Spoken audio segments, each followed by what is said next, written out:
আজকের গল্প একটা ছোট্ট পাথরের শিক্ষা। একদিন এক রাজা নিজের প্রজাদের পরীক্ষা নেওয়ার জন্য গ্রামের প্রধান রাস্তার মাঝখানে একটা বড় পাথর রেখে দিলেন। তারপর নিজে লুকিয়ে বসলেন রাস্তার ধারে। সকাল থেকে অনেকে এলো, ধনী ব্যবসায়ী, সৈনিক, রাজপরিবারের লোক, এমনকি গরিব কৃষকও। সবাই পাথরটাকে দেখে বিরক্ত হলো। কেউ কেউ রাজাকে দোষ দিল, এই রাজা কিছুই দেখে না, রাস্তার মাঝখানে এমন বড় পাথর পড়ে আছে।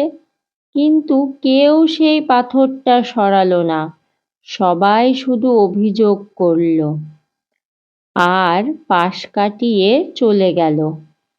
অবশেষে এক গরিব কৃষক এলো, তার কাঁধে ভারী সবজির ঝুড়ি।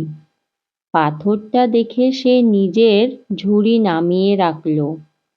তারপর অনেক কষ্ট করে পাথরটা সরিয়ে রাস্তা পরিষ্কার করল। যখন সে ফিরে এসে ঝুড়ি তুলতে গেল, তখন দেখে পাথরের নিচে একটা ছোট্ট থলে। থলেতে ছিল সোনার কয়েন আর একটা কাগজ। তাতে লেখা, যে এই পাথরটা সরাবে, এই সোনার কয়েনগুলো তারই পুরস্কার। রাজা তখন লুকিয়ে থেকে সব দেখছিলেন।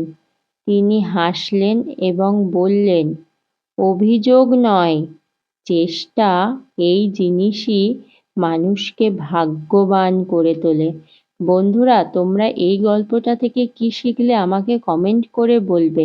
আমরা এই গল্পটা থেকে শিখলাম, জীবনে বাধা আসবেই, কিন্তু যারা অভিযোগ না করে পরিশ্রম করে, সফলতা সবসময় তাদের দোরগোড়ায় এসে দাঁড়ায়। বন্ধুরা, তোমাদের যদি এই গল্পটা একটুও ভালো লেগে থাকে, তাহলে তোমরা অবশ্যই ভিডিওতে একটা লাইক করে দিও। চ্যানেলে নতুন হলে চ্যানেলটা সাবস্ক্রাইব করে দিও। আর যারা ফেসবুক থেকে এই গল্পটা শুনলে, তারা অবশ্যই চ্যানেলে একটা ফলো করে দিও।